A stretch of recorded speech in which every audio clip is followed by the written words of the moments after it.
Ananya's Nana Nani Homes, a paradise for senior citizens, Coimbatore. Holidays nale adu namma GT Holidays da, South India's #1 travel brand. Charanam Homes brand of trust. 5000 square feet வாங்குனா 5000 square feet free. இன்னைக்கும் வசியம் பண்றவங்க எல்லாருக்கும் முக்கியமான கடவுள்னா மாந்தீஸ்வரன் தான். அவரை வச்சு தான் எல்லாமே பண்ணுவாங்க. ஒரு வீட்டில் இறப்பு காரியம் நடக்குதுன்னா முதல்ல நான் போகணும் ஃபர்ஸ்ட். இல்லை நான் பிஸியாக இருக்கேன், எனக்கு ஆஃபீஸில் லீவு கிடைக்காது சொன்னீங்கன்னாலே மாந்தி தோஷம் உருவாயிடும். ஒரு ஆம்புலன்ஸ் போகுது, ஃபர்ஸ்ட் நீங்கள் ஒதுங்கி வழி விடணும். இது மாந்திக்கு மிகச்சிறந்த பரிகாரம். வயிற்றுக்குள்ள சிசு ஒன்று இருக்கு இல்லையா, அந்த சிசுவோட சாபம் வந்து ரொம்ப பெரியதுன்னு சொல்லுவாங்க. ஏன்னா அது இன்னும் பூமிக்கு வரல. இன்னொன்று இந்த பிரேதத்தினுடைய சாபம். இந்த ரெண்டு சாபத்தையும் நீங்கள் வாங்கிட்டா இதுக்கு விமோச்சனமே கிடையாது. வியாபார தடை இருக்கு, தொழில போட்டி இருக்கு, யாரோ என் வியாபாரத்தை முடக்கணும்னு ஏதோ செஞ்சுட்டாங்க செய்வின அப்படின்னு உங்களுக்கு சந்தேகம் இருக்குது அப்படின்னா ஒரு எலும்பு சம்பளத்தை ரெண்டா நறுக்குங்க. அனாதை பிணங்களை அடக்கம் பண்ணுங்க, உங்களுடைய மாந்தி தோஷம் நிவர்த்தி ஆகும். இப்போ மாந்திக்கு பரிகாரம் அப்படிங்கிறது வந்து என்ன அப்படிங்கிறது ஒரு கேள்வியாக இருக்குது. மாந்தி அப்படின்னா இவர் எப்போ ஒரு வெட்டு பட்டாச்சோ அதுக்கு உயிர் இல்லை, அதனால தான் இதை பிரேதம் அப்படிம்பாங்க. இப்போ அதுக்கிட்ட உயிர் இல்லை. இந்த உயிர் இல்லாத ஒன்று என்ன பண்ணும் அப்படின்னா மாந்திரிக தாந்திரிக வேலைகளை உங்களுக்குள்ள உட்புகுதிரும். இன்றைக்கும் வசியம் பண்ணுறவங்க எல்லாருக்கும் ஒரு முக்கியமான கடவுள்னா மாந்தீஸ்வரன் தான். அவரை வச்சு தான் எல்லாமே பண்ணுவாங்க. இவர் வந்து இருட்டு உலகத்துக்கு அதிபதி. அமானுஷ்யமான விஷயங்களுக்கு இவர் கண்ட்ரோலில் தான் இருக்குது. இதுக்கு மிகச்சிறந்த பரிகாரம் இவர்கிட்ட இப்போ நான் மாந்தியிலிருந்து விடுபடணும்னா இவர் வந்து மரணத்துக்கு அதிபதி. அப்போ ஒரு வீட்டில் இறப்பு காரியம் நடக்குதுன்னா முதல்ல நான் போகணும் ஃபஸ்ட்டு. இல்லை நான் பிஸியாக இருக்கேன், எனக்கு ஆஃபீஸில் லீவு கிடைக்காது சொன்னீங்கன்னாலே மாந்தி தோஷம் உருவாயிடும். ரெண்டாவது இப்போ அந்த வீட்டுக்கு போக இஷ்டம் இல்லாமல் போகிறோம். அங்கே போய் என்னென்னா இதெல்லாம் இவனுக்கு வேணும் தான், இதெல்லாம் பண்ணுனா இப்படிலாம் இவனுக்கு ஒரு சாவு வந்துச்சு அப்படின்னு நம்ம சொல்கிறோம். இது வந்து மிகப்பெரிய தோஷம். உயிரோடு இருக்கிற வரைக்கும் தான் ஒருத்தர் நீங்கள் பேர் சொல்லியே அழைக்க முடியும். இந்த குமரேசன் அப்படின்னு ஒரு பேர் இருக்குன்னா ஒரு உயிரோடு இருக்கிறாருன்னு அர்த்தம். இறந்துட்டா ஒரு பாடி எப்போ எடுக்கிறீங்க அப்படின்னு தான் கேட்பாங்க. அப்போ அந்த பேரே அங்கே போயிருச்சு. அப்போ அவர் செய்த நல்லது கெட்டதை பற்றி எதையுமே அங்கே பேசக்கூடாது. நல்லதை பேசுகிற மாதிரி இருந்தால் பேசுங்க, கெட்டதை தயவு செஞ்சு பேசிடாதீங்க. இது ரெண்டாவது. நீங்கள் வழியில் போயிட்டுருக்கீங்க, ஒரு ஆம்புலன்ஸ் போகுது, ஃபஸ்ட்டு நீங்கள் ஒதுங்கி வழி விடணும். இது மாந்திக்கு மிகச்சிறந்த பரிகாரம்.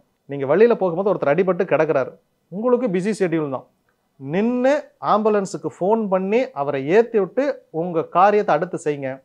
இதற்கான பிரதிபலன் நிச்சயமாக உங்களை வந்து சேரும். ரெண்டாவது, இல்லை என்னால் நிற்க முடியாது, எனக்கு இதுக்கு ஹெல்ப் பண்ணால் என் வேலை போயிடும் அப்படின்னா உங்களால் முடிஞ்ச பண உதவி அவர் கொடுத்துட்டு இன்னொருத்தர் அந்த இடத்துக்கு ஏற்பாடு செஞ்சுட்டு நான் பிஸியாக இருக்கேன், இந்தாங்க பணம், இவரை கரெக்டான நேரத்தில் ஹாஸ்பிட்டல் கொண்டு போயிருங்கன்னு சொல்லிட்டு பணத்தை கொடுத்துட்டு நீங்கள் உங்கள் வேலையை பாருங்கள். மாந்தி உங்களுக்கு ஹெல்ப் பண்ணுவார். மாந்தியோட தோஷம் நீங்கிரும். சில பேர் இறப்பு காரியங்களுக்கு போகும்போது வெறுங்கையோடு போவாங்க. மிகப்பெரிய தவறு. மாலை இல்லாமல் எந்த இறப்பு காரியங்களுக்கு நீங்கள் போகக்கூடாது. இந்த உலகத்தில் ரெண்டே பேருக்கு தான் ஈஸ்வரன்கிற பட்டம். முதல்ல சிவனுக்கு ஈஸ்வரன் கொடுத்தாங்க, சனீஸ்வரன் கொடுத்தாங்க. அதுக்கப்புறம் இந்த பட்டத்தை வாங்கின ஒரே ஆள் மாந்தீஸ்வரன் தான். வேற யாருக்கும் ஈஸ்வரன்கிற பட்டம் கொடுக்கல. ஈஸ்வரன் அப்படின்னாலே இவர் அழிக்கும் தன்மையுடையவர். அதனால தான் இன்றைக்கி மாந்திக்கு பயப்படுறோம். இவர் கொடுக்குற தெய்வமாக இருந்தால் இவருக்கு பயமே கிடையாது. இவர் அழிக்கிற தெய்வம். அதனால மாந்தியோட பிரேத சாபத்துக்கு ஆளாகக்கூடாது. சாபத்திலையுமே வயிற்றுக்குள்ள சிசு ஒன்று இருக்கு இல்லையா, அந்த சிசுவோட சாபம் வந்து ரொம்ப பெரியதுன்னு சொல்லுவாங்க. ஏன்னா அது இன்னும் பூமிக்கு வரல. இன்னொன்று இந்த பிரேதத்தினுடைய சாபம். இந்த ரெண்டு சாபத்தையும் நீங்கள் வாங்கிட்டா இதுக்கு விமோச்சனமே கிடையாது. அதனால தான் மாந்தியோட தாக்கம் இன்னைக்கு இந்த அளவுக்கு மக்களை பயமுறுத்தி வச்சிருக்கு. இது என்ன பண்ணும் அப்படின்னா உங்களுக்கு என்னெல்லாம் இருந்தாலும் அதை எதையுமே உங்களுக்கு அனுபவிக்க விடாது. எனக்கு BMW கார் இருக்கும், எனக்கு காரில் போக வேண்டிய வேலையே இருக்காது. 4 ஏக்கர் நிலம் இருக்கும், அந்த நிலத்தை இன்னொருத்தங்க அனுபவிச்சுட்டு இருப்பாங்க. பில்டிங் வாடகைக்கு விட்டுருப்பேன், அந்த வருமானத்தை இன்னொருத்தங்க வாங்கிட்டு இருப்பாங்க. எல்லாமே இருந்துச்சா, எல்லாமே இருக்குது, இதனால் நீங்கள் சந்தோஷமாக இருக்கீங்களா, அதை மொத்தமாக தூக்கிடுவார் மாந்தி. எல்லாத்தையும் கொடுத்து ஒரு இழப்பையும் அந்த இடத்துக்கு பண்ணி விட்டுருவார். அப்போ முதல்ல இது எல்லாத்தையும் அனுபவிக்கணும். சொல்லுவாங்க, எடுத்து வச்சாலும் கொடுத்து வச்சிருக்கணும் அப்படிம்பாங்க. நான் ஒருத்தங்கிட்ட இருந்து 10 லட்சம் எடுத்து வச்சாலும் அதை நான் அனுபவிக்கணும். எடுத்து வச்சு எனக்கு ஏதாவது ஒன்று ஆயிடுச்சுன்னா அந்த பணம் வேஸ்ட். அப்போ கொடுத்து வைக்கணும். உங்களுக்கு இந்த கொடுத்து வைக்கிற புண்ணியத்தை மாந்தி தான் உங்களுக்கு கொடுப்பார். நீங்கள் ஒரு பிரேதம்னு அதை பார்க்காதீங்க, புண்ணிய ஆத்மான்னு பாருங்கள், தொட்டு வணங்குங்க. இறந்துட்டாங்களா அவங்க சாமிக்கு சமம். இறந்த வீட்டுக்கு போங்க, மாலை போடுங்க, அவங்க பாதத்தை தொட்டு வணங்குங்க, அவங்கள பற்றி நல்ல வார்த்தை 4 பேசுங்க. அவதூறு எதுவுமே தயவு செஞ்சு பேசிடாதீங்க. இறப்பு நடந்த வீட்டுக்கு உங்களால் என்ன அமௌண்ட் கொடுத்து உதவி பண்ண முடியுமோ பண்ணுங்க. டீ வாங்கி ஒரு ட்ரம்மில் வைக்க முடியுமா, தயவு செஞ்சு பண்ணுங்க. இறப்பு நடந்துட்டாலே அவங்க அழுது ரொம்ப சோகமாக இருப்பாங்க. அவங்களுக்கு ஒரு சாப்பாடு வாங்கி கொடுத்தீங்கன்னா 1000 மடங்காக உங்களுக்கு புண்ணியம் பெருகி வரும். 2வது, ஒருத்தங்க வீட்டில் இறந்துட்டாங்கன்னா அவங்களுக்கு திதி தர்ப்பணம் கரெக்டாக கொடுக்கணும். டைம் இல்லை. இந்த எல்லா அவசர உலகத்தில் எல்லாரும் சொல்கிற ஒரே வார்த்தை, நானும் என் தம்பியும் செய்யணும், நான் ஓகேன்னு சொன்னால் என் தம்பி வரமாட்டேங்கிறான், இல்லை எனக்கு அவனுக்கு சண்டை. தனித்தனியாக கொடுக்கலாமா, தனித்தனியாக கொடுங்க. ஆண் வாரிசுகள் எல்லாருமே கொடுங்க.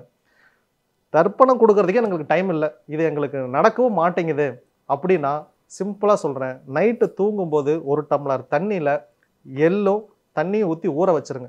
காலையில் பக்கத்தில் தெற்க பார்த்து ஓடுற ஆறாக இருந்துச்சுன்னா ரொம்ப நல்லது. இல்லையா எந்த முகமாக பிரவாகித்து ஓடினாலும் சரி, அந்த ஆற்றுல நீங்கள் எள்ளு தண்ணி உங்கள் கையில் ஊற்றி இப்படி இறங்குற மாதிரி நீங்கள் தர்ப்பணம் அவங்க பேரை சொல்லி அவங்களுக்கு நீங்கள் தர்ப்பணம் சொல்லி கொடுத்துடலாம். அந்த ஆத்மா சாந்தி அடையும். அவங்க செஞ்ச பாவம் உங்கள்கிட்ட வராமல் இருக்கும். இந்த தர்ப்பணம் என்னன்னா, என் அக்கௌண்ட்டை நான் கிளியர் பண்ணுறேன்னு அர்த்தம். அவர் வாங்கின கடனுக்கு நீங்கள் வட்டி கட்டாமல் இருக்க போகிறீங்க. இல்லையா அவர் வாங்கின கடனுக்கு சேர்த்து நீங்கள் தான் பலிகடா. அவங்க பாவத்தை அவங்கக்கிட்டேயே கொடுத்துட்றோம். அவங்க புண்ணிய ஆத்மாவாக மாறிடுவாங்க. நீங்களும் விடுதலை ஆயிடுவீங்க. உங்களுக்கு வியாபார தடை இருக்குது, தொழிலில் போட்டி இருக்குது, யாரோ என் வியாபாரத்தை முடக்கணும்னு ஏதோ செஞ்சுட்டாங்க செய்வினை அப்படின்னு உங்களுக்கு சந்தேகம் இருக்குது அப்படின்னா, ஒரு எலுமிச்சம்பழத்தை 2ஆ நறுக்குங்க, அதில் வெண்கடுகு தூவுங்க, உள்ளே மிளகு வைங்க, 2ஐயும் திரும்ப சேர்த்திருங்க. சேர்த்தி இது மேலே ஒரு மஞ்சள் துணி நல்லா ரோல் பண்ணிடுங்க. சுற்றி அது மேலே பச்சை கற்பூரத்தை வச்சு ஃபுல்லாக எரிய விட்டுருங்க. இந்த எரிஞ்சிச்சு அப்படின்னா உங்களுக்கு வச்ச செய்வினை செயலிழந்து போயிடும். இதன் பிறகு உங்கள் வியாபாரம் பல மடங்கு பெருக ஆரம்பிக்கும். என்றைக்குமே இந்த செய்வினைக்கு செய்யப்பட்ட இந்த தோஷங்களை நீங்கள் கழிக்காத வரைக்கும் நீங்கள் எடுக்கிற எல்லா முயற்சியும் வீண் தான். அதனால் இதெல்லாம் ஓட்ட பானையில் தண்ணி ஊற்றுற மாதிரி அப்படி செய்யவே வேண்டாம். முதல்ல ஓட்டையை அடைக்கணும், அதுக்கப்புறம் தான் தண்ணியை ஊற்றணும். இதை நீங்கள் செஞ்சீங்கன்னா உங்கள் வியாபாரம் பெருகும். இப்போ மாந்தி அப்படிங்கிறவர் இருக்கார், அவருக்கு பிடித்த விஷயங்கள்லாம் நீங்கள் சொன்னீங்க.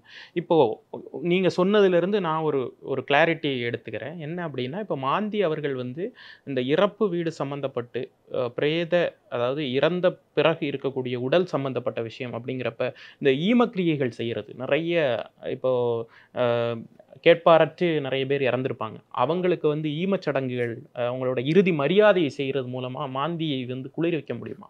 அதுதான் மிகச்சிறந்த பரிகாரமே. அனாதை பிணங்களை அடக்கம் பண்ணணும். சிம்பிள். நீங்கள் ஜிஹெச் போகலாம். இந்த மாதிரி அவங்கள்ட்ட நீங்கள் ஓப்பனாகவே கேட்கலாம். நான் நிறைய பேருக்கு இதை ரெக்கமெண்டேஷன் பண்ணியிருக்கேன். நீங்கள் போய் இதற்கு ஒரு ப்ரொசீஜர் இருக்குது ஜிஹெச்சில், இந்த மாதிரி கேட்டிங்கன்னா அவங்க உங்களுக்கு கொடுப்பாங்க. இல்லை அப்படின்னா உங்கள் ஊரில் வசதி குறைஞ்சவங்கன்னு சில பேர் இருப்பாங்க. அவங்க வீட்டில் இலவு காரியம் நடந்துச்சுன்னா நீங்கள் ஆன் த ஸ்பாட் போயிட்டு, அன்னைக்கு எனக்கு தெரிஞ்சு ஒரு 15,000 செலவாகும், அவ்வளோதான் செலவாகும். ஒரு ஃப்ரீசர் பாக்ஸ் 4,000 ரூபா. நான் அப்படி பண்ணியிருக்கேன். என்னால் முடிஞ்சது அது மட்டும்தான்.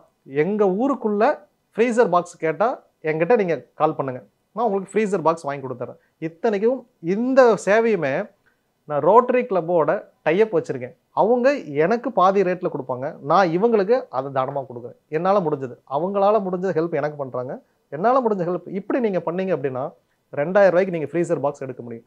இல்லைன்னா இதனுடைய விலை 5,000 ரூபாய்.